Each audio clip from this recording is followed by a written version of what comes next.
So I just filmed this really quick and simple, easy work look, and this is one of the looks that I teach for my corporate makeup classes. What a corporate makeup class is basically a class that teaches you how to do makeup for the workplace. A lot of times we work in places where at least minimal makeup is either required or necessary, and just to give you an added touch of professionalism, it is imperative for you to have a work look that you can throw together, and even more importantly, something that you can complete in less than no time, because a lot of professionals don't have time to complete a really long drawn out makeup look. So I teach you how to complete this look in as little as 15 minutes. Yes, it is possible and it can be done. So if you want to see how I did this look, stay tuned for the video.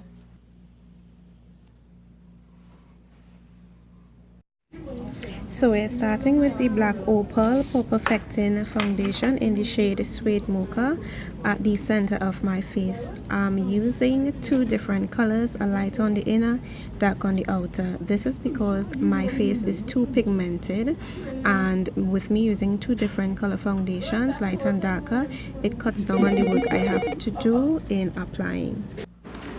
So I'm just going to continue adding on my foundation just to ensure that I have sufficient coverage. I'm using a flat buffer brush in order to get that foundation on there, to give it a more airbrushed finish. The density of the brush helps it to apply better, easier, and gives you a softer blend for those who like a more natural look. I'm then going to use the shade Ebony Brown on the outer area of my face, or the outer perimeter, and this is going to give it a contoured effect.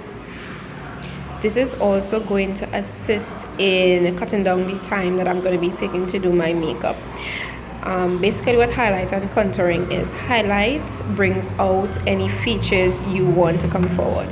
So if you want attention to come to your forehead, your cheeks, your nose, your chin, you add a lighter color. Where you want to recede, you add a darker color. So you normally tend to highlight your forehead, down the bridge of your nose, under your cheeks and your chin, and if you want to sharpen your cheekbones or enhance it, you normally add a darker color. I pull that darker color down the two sides of my nose to give the effect of a slimmed nose via the contouring technique. I am then going to use my concealer in the shade Toffee. This is the LA Girl Pro Concealer. It's pretty affordable, and sometimes I even use this concealer as a foundation color using my closest shade. So again, I'm going to put these in the highlight areas, and I'm using a smaller round buffing brush to blend it out. Normally I would use a beauty blender, but I had washed all and I really didn't want to go outside for them, so I'm using this brush, just buffing it out to ensure there is no lines of demarcation, and also to ensure I have a really smooth finish with my makeup.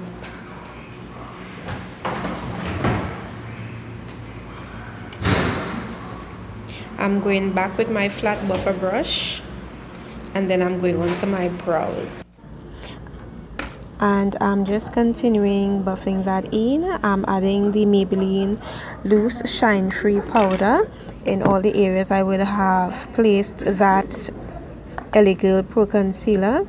I'm going under my eyes. You want to set under your eyes to ensure that your under eye concealer does not crease, and also wherever you would have placed that concealer, or it's just going to look shiny, it's going to look muddy.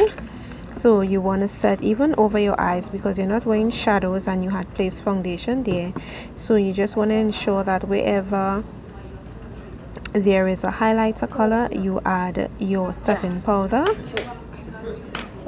and then you're going to move to your brows.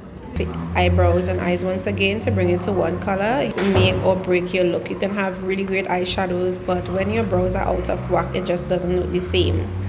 So I'm going over my eyebrows and eyes once again to bring it to one color using Soft Touch Cosmetics brow pencil or pencil in dark brown for the brows. I'm starting right under that brow, not all the way to the beginning, because we want to have a more natural looking brow. Starting about 1/3 from the brow gives you a lighter finish and also a more natural finish.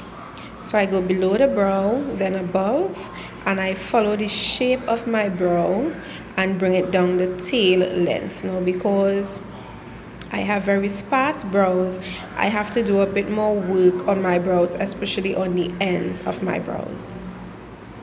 So you will bring that down the end of the tail, and then I go back to the front and I pull and I just add where it needs more coverage.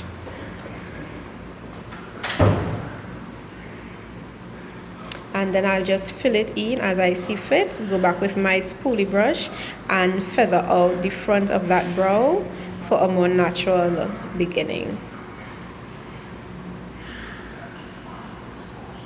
If you see me gazing in different areas, I was actually trying to look at 2 different areas on the mirror to ensure you're seeing, and then I had a mirror right below the camera to ensure you were seeing as well.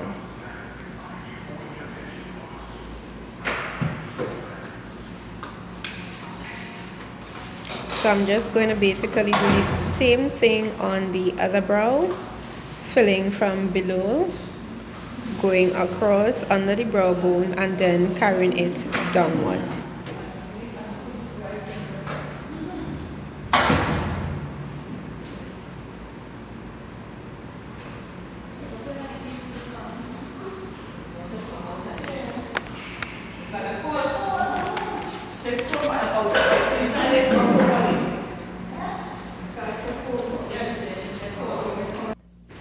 So on the edge of my brows, I'm adding a liquid liner. Because the pencil wasn't that dark, I'm using a darker black liner in light strokes to just add some definition on the edge of my brows, and also to just give the appearance that the edge or tail of my brows are fuller. This is a really neat trick. If you don't have much brows, especially on the end, you would give the appearance in filling in your brows that you actually do have fuller brows. So you can already see the difference in the frame of the brows, and I could leave it just like this, but for a more crisp look, I am going to conceal underneath the brow. I was going to use the light one, but I decided to use the same shade as my inner foundation shade for a more natural finish underneath my brows. I'm using a round flat brush, and I'm going right below the brow, not too close below, a little way below, and then I work my way further up to the brow, and I am just basically cleaning up any extra color that may have escaped, anything that looks out of whack, and this gives you a chance to really form the perfect brow shape in cleaning up your brow afterwards. So if you wanted to enhance your brow or underneath your brow bone, you use a lighter color. If you want a more natural finish, especially for everyday work look or where you're not wearing any eyeshadow, you would use a foundation shade or concealer shade that is your exact skin tone. And then I use my fingers. The heat from my fingers create friction. Friction creates heat, and that helps to blend it better, but I'm not rubbing too much because then it will become oily. I went back with some of that Maybelline pressed powder, the loose powder, sorry, to just set underneath that concealer so it won't crease or look oily. I'm then using LA Girl Pro Face HD powder in cocoa. It's a pressed powder, matte. Matte basically means a dry finish, and it's going to be used on the exterior of my face to set the outer foundation shade I used, because I had already contoured, so I won't need to add a contour color. So wherever I had put that darker color is where I'm going to put this darker powder. And again, you would need to blend because you don't want to see any lines of demarcation. So you go back with your flat brush or your buffer brush and you just blend away any harsh lines. I'm using FM 3-step mascara. My lashes are pretty long, so I rarely use eyelashes. And then for those who don't wear eyelashes or can't because they wear glasses, mascara is the perfect thing. If you want longer lashes, you use a lengthening mascara. If you want defined eyelashes or thicker with volume, you use one that says volumizing mascara. If you want fuller or thicker, you use one that says fuller or thicker. And with this work look, you really don't need to wear any eyeliner because again, it's a simple natural work look for work. Using mascara is just going to brighten up your eyes and enhance the makeup look without making it look overly done or extra with eyeliner. So I add to the top and then I go to my bottom lashes to just pull out those babies and bring the entire look together. And whatever you do on the left side, you do on the right side because you want to have a cohesive look. This might take some practice. I too have poked myself a few times in the eyes, still do sometimes, but once you take your time and you get a hang of it, you can go as fast as you would like.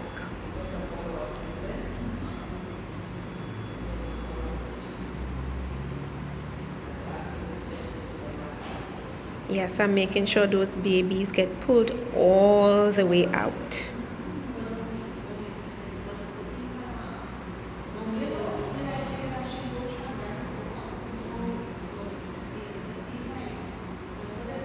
So by now you should be loving how your eyes are looking. I'm going on to the lips using Jordana Quick Liner on my lips in the shade Tongue Brown, and I'm lining my lips first. Lining your lips helps to prevent your lipstick from feathering. What feathering is when you see lipstick on the top of your lip or below your lip. Lip liner really helps to prevent that, especially if it's a waterproof or a matte lip liner. I also fill in the entire area of my lip. I could have worn it just like this as a lipstick because it looks good just like that, and use my natural color of my lips as an enhanced center color. This also gives you a good base if you're adding another color to matte out the entire color of the lip. However, I wanted to add another lip color, which is one of my favorites. This is a M.A.C lipstick in Touch, and it's a really nude brown. Now nude for me is not going to be nude for you.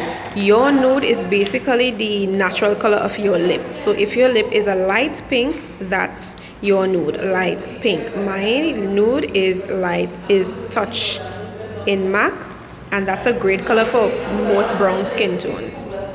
So yes, if your lip is more of a pinkish color or a brownish color, then that's your nude. You look for a color close to that to complement the color.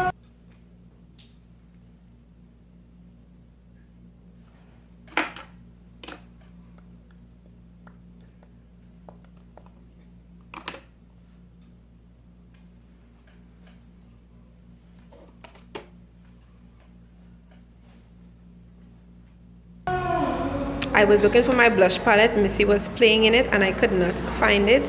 She dug it up all sorts of ways with God knows what, but kids, they get in your makeup, you gotta love them. So now I'm using a nude brown blush because I'm keeping in the color palette. I'm doing a nude look, so I want to keep in that color palette. This nude brown has a light pinkish tone, so it's not going to look totally flat or brown. Blush enhances your look and brings the look together. It also adds back warmth and color to the cheekbones, so you don't look a flat color.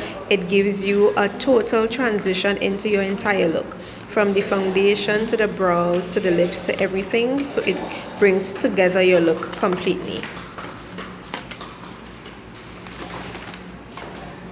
And I also go back with my brush and blend that in because I hate to see lines of demarcation. I learned the hard way on how that looks, and I want to ensure that when I take photos, I look flawless as ever. So does everybody else. Yes. Thanks for watching.